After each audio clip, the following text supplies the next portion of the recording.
Hello everyone and welcome back to Screen Trends, and in today's brand new video we'll be talking about the times that the Pawn Stars got scammed by their customers. At number 1 we have JFK's cigar box. When it comes to items related to the United States presidents, there is a significant market for collectors. When it comes to presidential items that are extremely rare or are from well-loved presidents, the value is even higher though.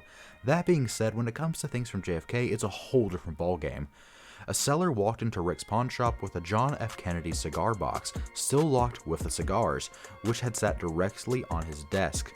Rick and the seller wheeled and dealed for a little while until they came to an agreement. $60,000 for the cigar box, but later on they realized after the episode that it was actually worth a whole lot less. A very huge disappointment, and there are rumors that the box was actually worth the price, but the pawns never confirmed or denied those claims, so I guess we will never truly know. At number 2 we have the Samurai Sword Seal. Swords and weapons are a major fixture in the pawn shop, especially when it comes to the ornate, rare, and ancient. Knowing this, a seller had hoped to trade an exquisite samurai sword to the shop for impressive profits, but the so-called Pawn Stars themselves had other plans. While Rick and Co. are usually very fair, this time they were admittedly malicious in the scam, and they actually pulled this on an unassuming seller. The sold sword for $1,500, but its actual valuation later came on to prove it would be worth around 10 times that price. The seller actually came back to the shop and tried to cancel the deal off air, but he wasn't allowed to. Yikes.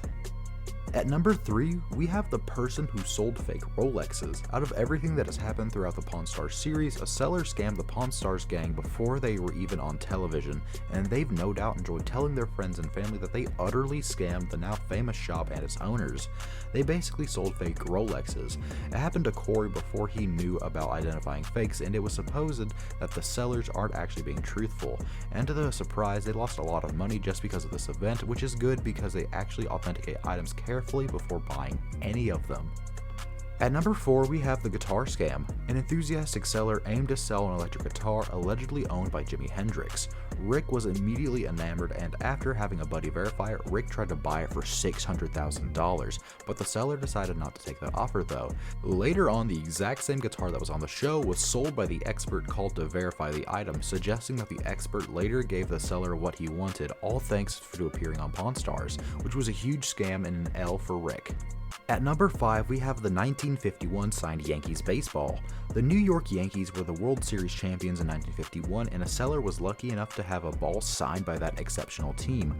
Hoping to make some serious cash, he brought his find to the pawn shop only to find himself being offered a pathetic and insulting $800. Naturally, the seller turned this down, and it's a good thing that he did, since the actual value of such a ball is in the $6,000 range. The ball was later bought for $5,000, but they decided to edit that part out of the segment because the ball actually turned out to be fake.